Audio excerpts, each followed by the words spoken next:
லௌதேத்தூர் இயேசுஸ் கிறிஸ்துஸ். இயேசு கிறிஸ்துவுக்கு புகழ். தமிழ் கூறும் நல்லுலகில் வாழும் அனைத்து அன்புள்ளங்களுக்கும் வத்திக்கான் வானொலியின் வணக்கம். இறைவன் உங்கள் உள்ளத்தையும் இல்லத்தையும் தன் அன்பாலும் அருளாலும் அமைதியாலும் இன்றும் என்றும் நிரப்புவாராக.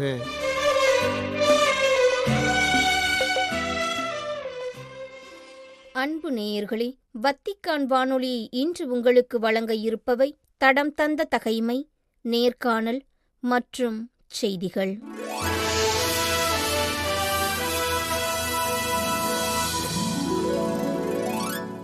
தடம் தந்த தகைமை. தாவீது அரசரானது குறித்து மகிழ்ந்த இஸ்ரவேலர்.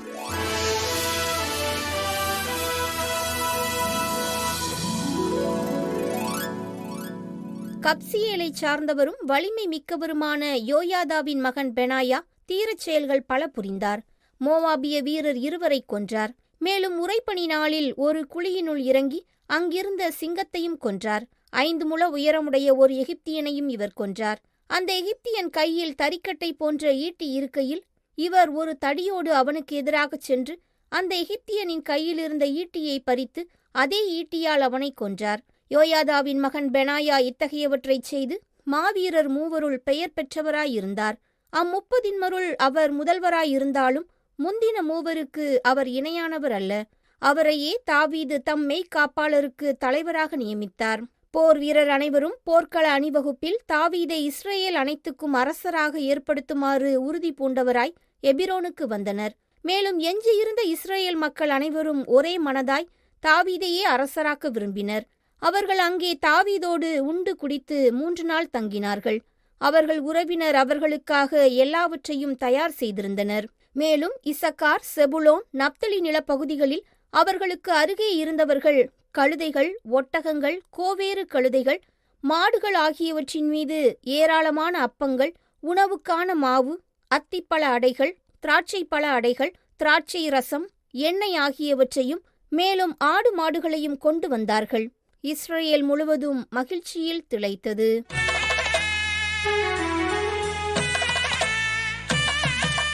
நேர்காணல். நலவாழ்வு பணியாளர்களின் தன்னார்வ பணி.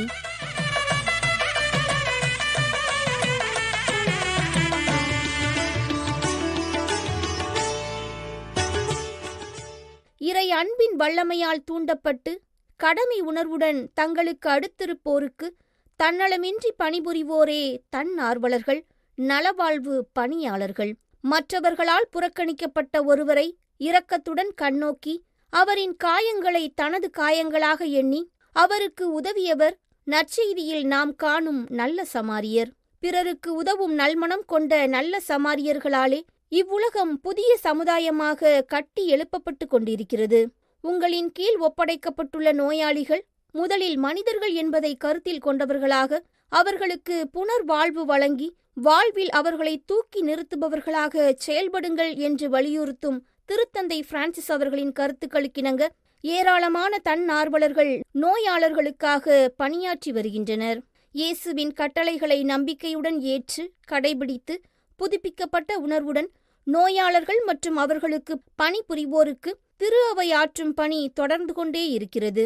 அவ்வகையில் எதிர்நோக்கின் திருப்பயணிகள் என்ற இந்த யூபிலி ஆண்டில் வருகின்ற ஏப்ரல் 5 சனிக்கிழமை முதல் 6 ஞாயிற்றுக்கிழமை வரை நோயாளர்களுக்கான யூபிலி நாளாக திரு அவையில் கொண்டாடப்பட இருக்கின்றது. எனவே நோயாளர்களுக்கு தன்னார்வ மனம் கொண்டு உழைக்கும் அறக்கட்டளைகளுள் ஒன்றாக தென் தமிழகத்தின் திருநெல்வேலியில் செயல்பட்டு வரும் லிவிங் ஹோப் ட்ரஸ்டின் பணிகள் மற்றும் அனுபவங்கள் பற்றி இன்று நம்முடன் பகிர்ந்து கொள்ள இருப்பவர் திருமதி லிடியா சாம். இயேசுவை எடுத்துரைக்கும் நற்செய்தி அறிவிப்பு பணியோடு ஏழை எளிய மக்களுக்கு உதவி அவர்களின் தேவைகளை நிறைவு செய்து தன்னார்வலராக நோயாளர்கள் மற்றும் ஏழைகளுக்கான பணியினை ஆற்றி வரும் திருமதி லிடியா அவர்களை அவர்களது தன்னார்வ பணி பற்றிய கருத்துக்களை பகிர்ந்து கொள்ள எம் வத்திக்கான் வானொலி நேயர்கள் சார்பில் அன்புடன் அழைக்கின்றோம்.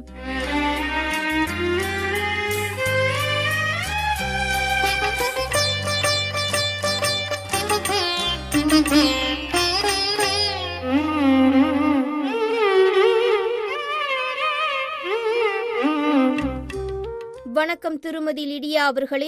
லிவிங் ஹோப் ட்ரஸ்ட் தொடங்கப்பட்டதற்கான காரணம் என்ன என்பதை எம் வத்திக்கான் வானொலி நேயர்களுடன் பகிர்ந்து கொள்ளுங்களேன். வாட்டிக்கன் வானொலி நேயர்களுக்கு தமிழ்நாட்டிலுள்ள திருநெல்வேலி மாவட்டத்தில் செயல்பட்டு வரும் லிவிங் ஹோப் சேரிட்டபிள் அறக்கட்டளையின் சார்பாக எங்கள் வணக்கங்களையும் வாழ்த்துக்களையும் தெரிவித்துக் கொள்கிறோம். அன்று ஒரு அழகான காலை பொழுது. அப்பொழுது மிகவும் அலங்கோலமான தோற்றத்துடனும் மனநிலை சரியில்லாத நிலையிலும் தன் சட்டை பேண்டெல்லாம் கிழிந்து தொங்கிய நிலையிலும் ஒருவர் அமர்ந்திருந்தார். அப்பொழுது ஒருவர் அந்த பக்கம் வாக்கிங் செஞ்சு கொண்டிருந்தார். அலங்கோலமான அந்த நபர் வாக்கிங் செஞ்ச நபரையே ஏக்கத்துடன் பார்த்தார். வாக்கிங் செஞ்ச நபர் இவரை கடந்து சென்று விட்டார். ஆனால் அவர் உள்ளத்தினுள் நீ திரும்பி போ என்று யாரோ சொல்வது போன்ற ஒரு உணர்வு. உடனே அவர் திரும்பினார். அலங்கோலமான அந்த நபர் பசிக்குது என்று செய்கையினால் காண்பித்தார். உடனே அவர் தன் அம்மாவிற்கு போன் செய்து சாப்பாடு ஏற்பாடு செய்யும்படி கேட்டார். சாப்பாடு மட்டுமல்லாது அப்பாவின் புது சட்டையையும் எடுத்து வந்து அவருக்கு கொடுத்தார். அலங்கோலமான நபர் அலங்கரிக்கப்பட்டார். முகத்தில் புன்னகை மலர்ந்தது. அந்த இடத்தில்தான் வாக்கிங் சென்ற நபர் தன் அழைப்பை அறிந்து கொண்டார். அன்று முதல் சாலையோரங்களில் அமர்ந்திருக்கும் அனாதைகள், ஆதரவற்றோர், முதியவர்கள், மனநலம் பாதிக்கப்பட்டவர்களுக்கு உதவி செய்ய தொடங்கினார். அதோடு விட்டுவிடாமல் நோயினால் பாதிக்கப்பட்டவர்களுக்கு மருத்துவ உதவிகள், கல்விக்கான உதவிகள், பெண்களின் முன்னேற்றத்திற்குரிய உதவிகள் என பலதரப்பட்ட உதவி பணிகளை இந்த சமுதாயத்திற்கு செய்ய துவங்கினார். அவர் வேறு யாரும் இல்லை, இந்த லிவிங் ஹோப் ட்ரஸ்டின் founder mister Joseph Terrence Samuel அவர்கள். இந்த லிவிங் ஹோப் ட்ரஸ்ட் வழியாக மக்களுக்கு என்ன மாதிரியான பணிகள் நீங்கள் செய்து கொண்டு வருகின்றீர்கள் என்பதை எங்களுக்கு கொஞ்சம் எடுத்துரைக்க முடியுமா? இந்த லிவிங் ஹோப் அறக்கட்டளை மூலம் முதலாவதாக ஃபைட் அகைன்ஸ்ட் ஹங்கர், அதாவது பசிக்கு எதிரான போராட்ட பணியை செய்து வருகிறோம். உன்னிடத்தில் நீ அன்பு கூறுவது போல் பிறனிடத்திலும் அன்பு கூறுவாயாக என்று நம் இயேசு கூறியது போல் நாம் எப்படி முதல் தரமான ஆரோக்கியமான சூடான சுவையான உணவுகளை வீட்டிலே உட்கொள்கிறோமோ அதே போல மற்றவர்களும் சாப்பிட வேண்டுமென நமது ஃபவுண்டர் சாம் அவர்களின் விருப்பம். அதை மையமாக வைத்து சாலையோரங்களில் அமர்ந்திருக்கும் ஆதரவற்றோர், மனநலம் பாதிக்கப்பட்டோர், அனாதைகள், மருத்துவமனைகளில் உள்ள நோயாளிகள், நோயாளிகளுடன் இருப்பவர்கள், இப்படி பலதரப்பட்ட மக்களை நம்மை போன்று அவர்களை நேசிக்கும் வண்ணமாக அவர்களுக்கும் மிக ஆரோக்கியமான சூடான உணவுகளை நம்முடைய வாகனத்தில் எடுத்து சென்று அவர்களுக்கு பரிமாறி வருவோம். இது மட்டுமல்லாது ஃப்ரூட் சாலட்ஸ், மாலை நேர சிற்றுண்டியாக பயிர் வகைகளை பரிமாறி வருகிறோம். இந்த ஃபைட் அகைன்ஸ்ட் ஹங்கர் மூலம் பல ஆயிரக்கணக்கான மக்கள் பயனடைந்து வருகின்றனர். இரண்டாவதாக ஓல்டேஜ் பென்ஷன் பணிகளை செய்து வருகிறோம். கணவரால் கைவிடப்பட்டவர்கள், வயதான விதவைகள், உடல் ஊனமுற்றவர்கள், தங்கள் குழந்தைகளால் கைவிடப்பட்டவர்கள், முதியவர்கள் ஆகியோரை தேர்ந்தெடுத்து மாதம் அவர்களது வங்கிக் கணக்கில் 1000 ரூபாய் செலுத்தி வருகிறோம். பண உதவி மட்டுமல்லாது மனதளவிலும் அவர்களை தாங்கி வருகிறோம். இதன் மூலம் அநேக முதியவர்கள் பயனடைகின்றனர். மூன்றாவதாக கிராசரி கிட் டிஸ்ட்ரிபியூஷன் பணிகளை நமது லிவிங் ஹோப் அறக்கட்டளை செய்து வருகிறது. பொருளாதாரத்தில் மிகவும் பின்தங்கிய குடும்பங்களுக்கு 1 மாதத்திற்கு தேவையான மளிகை பொருட்களை வழங்கி வருகிறோம். இதன் மூலம் பல குடும்பங்கள் பயன்பெற்று வருகின்றனர். அடுத்ததாக இளம் விதவைகள் மற்றும் இளம் பெண்களின் முன்னேற்றத்தை மனதில் கொண்டு அவர்களும் இந்த சமுதாயத்தில் தலைநிமிர்ந்து வாழவும் அவர்களின் வாழ்வாதாரத்தை மேம்படுத்தும் வகையிலும் தையல் இயந்திரங்களை வழங்கி தங்கள் சுய தொழில்களை மேம்படுத்த வழிவகுத்து வருகிறோம். ஐந்தாவதாக சாலையோரமாக ஆதரவற்று தங்கள் சரீரங்களில் நாள்பட்ட புண்களோடு கவனிப்பாரற்று இருக்கும் நபர்களை கண்டறிந்து அவர்களுக்கு காயம் கட்டி அவர்கள் புண்களை எல்லாம் சுத்தம் செய்து அவர்களுக்கு மாற்று உடைகளை வழங்கி வருகிறோம். குட் சமாரிட்டன் என்ற பெயரின் கீழ் இதை நம் ஃபவுண்டர் சாம் அண்ட் டீம் மிக அன்போடு செய்து வருகிறார்கள். அடுத்ததாக பள்ளி கல்லூரிகளில் பயின்று வரும் ஏழ்மை நிலையிலுள்ள மாணவ மாணவிகளின் கல்வி செலவுகளை நமது லிவிங் ஹோப் ட்ரஸ்ட் ஏற்று பல ஃபியூச்சர் ஸ்பார்க்ஸ், அதாவது பல எதிர்கால தீப்பொறிகளை உருவாக்கி வருகிறது. கடைசியாக ஃபைட் அகெயின்ஸ்ட் கேன்சர், அதாவது புற்றுநோய்க்கு எதிரான போராட்ட பணிகளை செய்து வருகிறோம். இதில் புற்றுநோய் குறித்த விழிப்புணர்வு முகாம்களை திருநெல்வேலியில் அமைந்துள்ள சிறு சிறு கிராமங்களில் நடத்தி வருகிறோம். அதோடு விட்டுவிடாமல் அவர்களுக்கு புற்றுநோய் வருமுன் காக்கும் இலவச மருத்துவ முகாம்களை சென்னையில் உள்ள பெண்ணல மருத்துவமனையுடன் இணைந்து இலவசமாக செய்து வருகிறோம். இதில் சுமார் 5000 ரூபாய் மதிப்புள்ள 8 வகையான பரிசோதனைகளை இலவசமாக செய்து வருகிறோம். இதில் மார்பக புற்றுநோய்க்கான பரிசோதனை, அதாவது எக்ஸ்ரே மேமோகிராஃபி, கர்ப்பப்பை வாய் புற்றுநோய்க்கான பரிசோதனை, பல், வாய், தொண்டை புற்றுநோய்க்கான பரிசோதனை ஆகிய விதமான பரிசோதனைகளையும் இலவசமாக செய்து வருகிறோம்.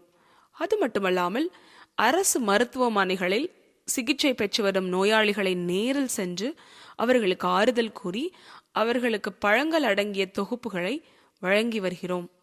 ஏப்ரல் 5, 6 ஆகிய நாட்களில் வத்திக்கானில் நோயாளர்களுக்கான யூபிலி நாள் கொண்டாடப்பட இருக்கின்றது. இந்நாளில் நீங்கள் நோயாளர்களுக்கு செய்யும் சேவைகள் என்ன? மக்களுக்கு உங்கள் பணிகள் வழியாக நீங்கள் என்ன சொல்ல விரும்புகின்றீர்கள் என்று எங்களுக்கு கொஞ்சம் கூற முடியுமா? எந்த நோயாக இருந்தாலும் நம்பிக்கை மற்றும் மன வலிமை மிக மிக முக்கியம். மன அழுத்தத்தை குறைக்க மகிழ்ச்சியான செயல்பாடுகளில் ஈடுபடுங்கள். உடலில் ஏற்படும் சிறு சிறு மாற்றங்களையும் உடனே கவனித்து தேவையான மருத்துவ பரிசோதனைகளை செய்து கொள்ளுங்கள். சத்து மிகுந்த உணவுகளை, முக்கியமாக காய்கறிகள், பழங்கள், நார்ச்சத்து நிறைந்த உணவுகளை உட்கொள்ளுங்கள். சர்க்கரை, அதிக உப்பு, பதப்படுத்தப்பட்ட உணவுகள், துரித உணவுகளை தவிருங்கள். அதிக அளவு தண்ணீர் பருகுங்கள். புகைப்பிடித்தல், மதுபானம் மற்றும் உடல் நலத்திற்கு கேடு விளைவிக்கும் எந்த பழக்க வழக்கங்களையும் முற்றிலுமாக தவிருங்கள். ஆண்டவர் நம் சரீரத்தை அழகாக ஆரோக்கியமாக நமக்கு கொடுத்தார். நாமும் நம் சரீரத்தை அவரிடம் திரும்ப கொடுக்கும் பொழுது அழகாகவும் ஆரோக்கியமாகவும் கொடுப்பதற்கு முயற்சிகளை எடுப்போம். தாமதமாக மருத்துவ சேவைகளை பெறாதிருங்கள். நோயை தக்க சமயத்தில் கண்டுபிடித்தால் சிகிச்சை எளிதாகும். எல்லாவற்றிற்கும் மேலாக இயேசு கிறிஸ்துவே உங்கள் சரீரத்தின் இரட்சகர். நீங்களே தேவனுடைய ஆலயம். தேவனுடைய ஆவி உங்கள் சரீரங்களில் வாசமாயிருக்கிறார். நாம் தேவனுடைய ஆலயத்தை கெடுத்தால் அவர் நம்மை கெடுப்பார். தேவனுடைய ஆலயமாகி உங்கள் சரீரங்களை பரிசுத்தமாய் காத்துக்கொள்ளுங்கள். இயேசு கிறிஸ்துவே உங்கள் பரிகாரி. அவரே நல்ல சமாரியன். அவரே உங்கள் காயங்களை ஆற்றுவார். உங்கள் நோய்க்காக நீங்கள் ஏறெடுக்கும் எல்லா ஜெபங்களையும் கண்ணீரையும் தேவன் பார்த்து உங்களை இன்றே குணமாக்குவார். எங்களது லிவிங் ஹோப் சேரிட்டபிள் ட்ரஸ்டிற்காகவும் எங்களது பணிகளுக்காகவும் ஜெபித்துக் கொள்ளுங்கள். எங்கள் லிவிங் ஹோப் ட்ரஸ்ட் செய்திகளை பொறுமையுடன் கேட்டுக்கொண்டிருக்கிற நமது இறை சமூகத்தினருக்கும் இந்த பொன்னான வாய்ப்பருளிய மற்றும் அநேக நற்காரியங்களை நம் இறை சமூகத்தினருக்கு கொண்டு சென்று கொண்டிருக்கும் நம் வத்திக்கான் வானொலிக்கும் எங்கள் உள்ளம் நிறைந்த கனிவான நன்றிகளை தெரிவித்துக் கொள்கிறோம். நன்றி திருமதி லிடியா அவர்களே. மிக எளிமையாக, அழகாக உங்களது லிவிங் ஹோப் ட்ரஸ்ட் வழியாக நீங்கள் ஆற்றி வரும் பணிகள் பற்றி எங்களுடன் பகிர்ந்து கொண்டீர்கள். உங்களது பணி மென்மேலும் சிறக்க எம் வத்திக்கான் வானொலி நேயர்கள் சார்பில் வாழ்த்துக்களையும் ஜெபங்களையும் தெரிவித்துக் கொள்கின்றோம்.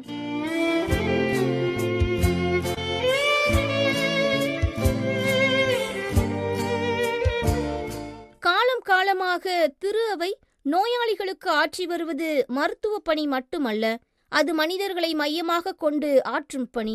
பிறரன்பு பணிகளை ஆற்ற ஒவ்வொரு கிறிஸ்தவரும் அழைப்பு பெற்றுள்ளனர் என்பதை உணர்ந்தவர்களாய் நம் அருகில் வாழும் நோயாளர்களை இறைவனின் இரக்கத்துடன் காண முயல்வோம். அவர்களில் வாழும் இயேசுவை நாம் காணவும், நம்மிடத்தில் உள்ள இயேசுவை அவர்கள் காணச் செய்யவும் முயல்வோம். நலவாழ்வு பராமரிப்புகளை பெறுவதற்கான உரிமை ஒவ்வொரு குடிமகனுக்கும் உள்ளது என்பதை ஏற்றுக்கொண்டதாக ஒவ்வொரு அரசும் செயல்பட வேண்டும் என ஊக்குவிப்போம்.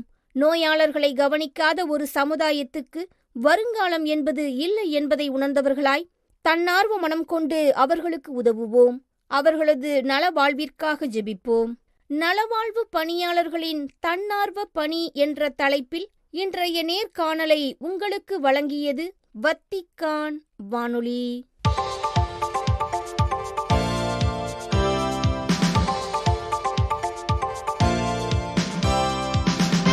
செய்திகள். உடல் நலம் காரணமாக ஓய்வெடுத்து வரும் இவ்வேளையில் ஸ்லோவாக்கியா நாட்டிலிருந்து தேசிய யூபிலி திருப்பயணம் மேற்கொண்டு ரோம் வந்துள்ளோருடன் தானும் தன் ஜெபம் மற்றும் பாசத்தின் வழி அவர்களோடு இருப்பதாக செய்தி ஒன்றை வெளியிட்டுள்ளார் திருத்தந்தை பிரான்சிஸ். யூபிலி ஆண்டையொட்டி ரோம் நகர் வந்துள்ள ஸ்லோவாக்கியா திருப்பயணிகளுக்கு என திருத்தந்தையால் ஏப்ரல் 4 வெள்ளிக்கிழமையன்று வெளியிடப்பட்ட அச்செய்தி அவ்விசுவாசிகள் தங்கள் விசுவாசத்தை புதுப்பிக்கவும், ரோமை ஆயருடன் தங்கள் உறவை வலுப்படுத்தவும், ஒரு நாளும் ஏமாற்றாத கிறிஸ்தவ எதிர்நோக்கிற்கு மகிழ்ச்சியுள்ள சான்றாக இருக்கவும் இந்த யூபிலி திருப்பயணம் உதவுகின்றது என மேலும் கூறுகின்றது. புனித கதவு வழியாக உள் நுழைவதும் திருத்தூதர்கள் மற்றும் மறைசாட்சிகளின் கல்லறைகளை தரிசிப்பதும் நம் வாழ்நாளில் எப்போதும் திருப்பயணியாக நடைபோடும் நம்பிக்கையை தருகின்றன என தன் செய்தியில் கூறும் திருத்தந்தை பிரான்சிஸ் அவர்கள் புனிதர்கள் சிரிலும் மெத்தோடியஸும் ஏனைய மறைசாட்சிகளும் உருவாக்கிய ஸ்லோவாக்கிய பாரம்பரியம் குறித்தும் தன் மகிழ்ச்சியை வெளியிட்டுள்ளார். அன்னை மரியாவைப் போல் இறை திட்டங்களுக்கு ஆம் என சொல்பவர்களாக நம் வாழ்வில் செயல்படுவோம் என்ற அழைப்பையும் தன் செய்தியில் முன்வைத்துள்ளார் திருத்தந்தை பிரான்சிஸ். 325ஆம் ஆண்டு நீசையா பொதுச்சங்கம் இடம்பெற்றதன் 1700ஆம் ஆண்டை சிறப்பிக்கும் விதமாக அனைத்துலக இறையியல் கழகம் ஏடு ஒன்றை வெளியிட்டுள்ளது. இயேசு கிறிஸ்துவில் விசுவாசத்தையும் தந்தை, மகன், தூய ஆவி என்ற மூவொரு கடவுளில் விசுவாசத்தையும் வலியுறுத்தும் அனைத்துலக விசுவாச அறிக்கை உருவாக்கப்பட்ட நீசையா பொதுச்சங்கத்தின் 1700ஆம் ஆண்டு கொண்டாட்டங்களையொட்டி இயேசு கிறிஸ்து இறைமகனும் மீட்பரும் நீசையா பொதுச்சங்கத்தின் 1700ஆம் ஆண்டு என்ற தலைப்பில் ஏடு ஒன்றை வெளியிட்டுள்ளது அனைத்துலக இறையியல் கழகம்.